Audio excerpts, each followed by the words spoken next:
ans déjà que MD nous a quittés. Bon, moi, je garderai toujours le souvenir d'un patriarche, en fait. C'était un patriarche. Et d'un homme qui aimait énormément la musique et qui aimait la partager et également la transmettre.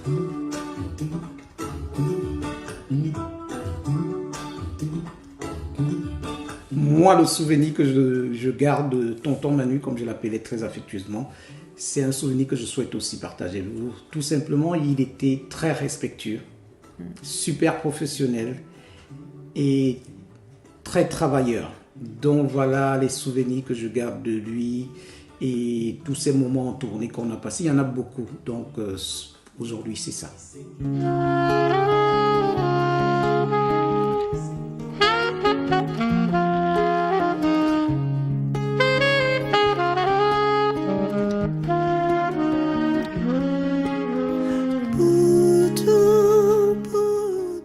Alors cette chanson, elle est née vraiment de manière fortuite en fait. C'est Guy qui a proposé cette idée en fait de prendre cette chanson. Et après moi je lui dis ce serait bien s'il y avait tel qui venait chanter, tel. Mais en me disant ça, je pensais pas que ce serait possible en fait. Et du coup, voilà, sur le titre, on a Caresse Fotso, James BKS, Charlotte Dipanda, Flavia Coelho. Et tous ces artistes, en fait, sont des artistes qui ont collaboré avec Tonton. Voilà, qui ont une histoire particulière. Et en fait, au fur et à mesure parce que, bon, moi j'ai enregistré ma partie. On a envoyé le morceau à tous les artistes et au fur et à mesure ils enregistraient et tout revenait vers nous quoi. Et j'assure vraiment que chaque fois que j'ai entendu chacune des parties de ces artistes, j'ai pleuré.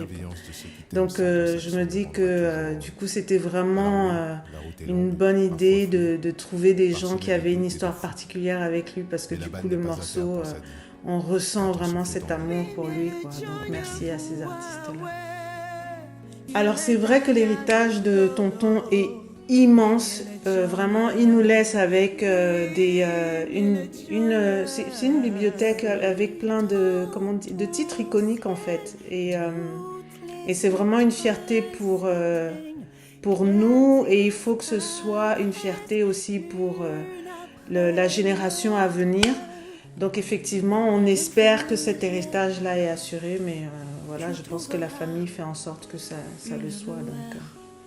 Il n'y a pas que la musique, Manu, il y a des pensées aussi, il y a plein de choses. Donc j'ai confiance et on est là, quoi, on est là.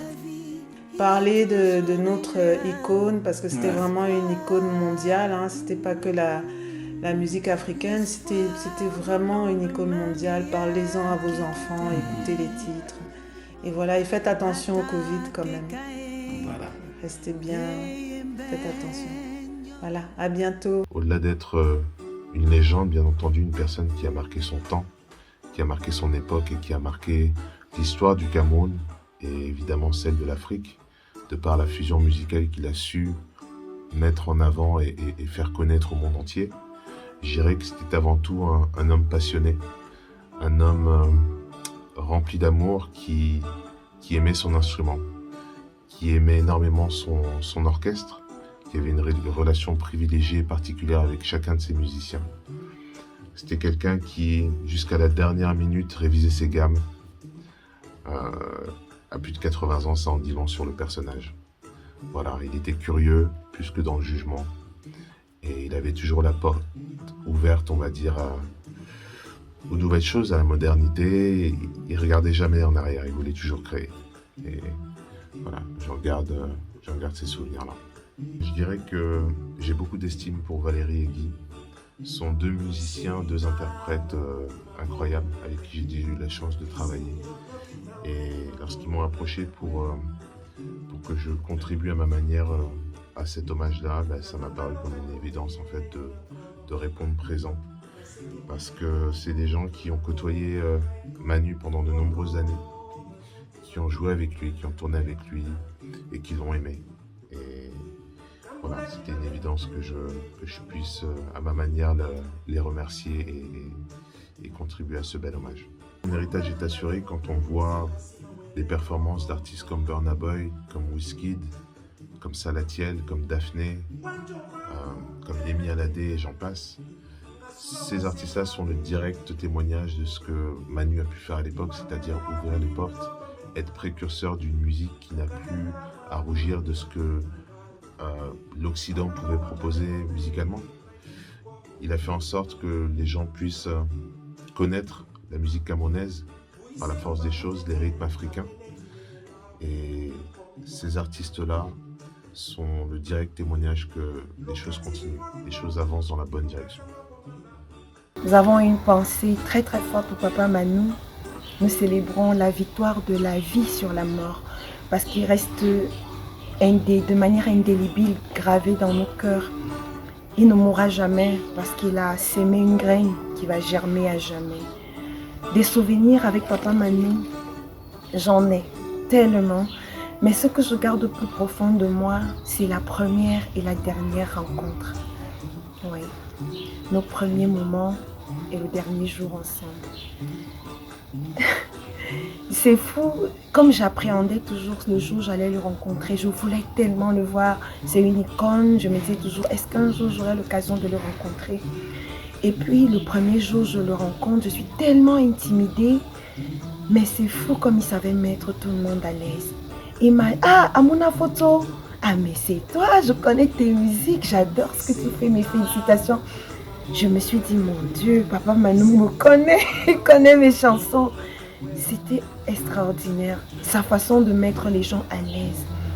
Et son rire, il éclate de rire, j'adore son âme d'enfant. Il est resté enfant et ça, je n'arrive même pas à parler de lui au passé parce que pour moi, il reste désormais gravé dans mon cœur. Chaque note que je sors de ma voix, c'est comme s'il était inscrit dans chacune de ces notes-là. Comme s'il habitait désormais mes cordes vocales parce qu'il a été là pour influencer. Il est une école extraordinaire de la musique et même de la vie. L'humilité que ce monsieur avait, c'est extraordinaire. C'est une véritable école. Comment on peut être à la fois aussi grand, une icône, un modèle, être aussi simple, être aussi humble, aimer les gens. C'est comme si son cœur était si grand et que dans chaque compartiment, il avait une place, pas une petite, une très grande place pour tout le monde. Il faut voir aujourd'hui quand on parcourt la toile, tous ceux qui publient une photo avec Papa Manu, il a le grand sourire. La chanson hommage à Papa Manu, comment ça s'est passé? C'est Valérie Ekoumé et Guy Wogan qui m'ont contacté pour ma participation à ce magnifique projet. J'ai même pas réfléchi, pour moi ça allait de soi. J'ai dit oui, j'ai envie de le faire, j'ai envie de le faire. Qu'est-ce qu'on peut lui donner à Papa Manu pour tout ce qu'il nous a appris, pour tout ce qu'il nous a offert, pour sa générosité, pour son amour? C'était ma façon à moi de lui dire merci. Donc sans réfléchir, je n'ai même pas hésité. J'ai dit j'ai envie de le faire. Papa Manu a sémé énormément de bonnes graines et je pense que la relève est assurée. Ce sont des graines qui vont germer éternellement et qui produiront encore et encore de belles graines. C'est une chaîne. Je pense que c'est une chaîne qui ne s'éteindra pas, qui ne s'arrêtera pas. Merci Papa Manu.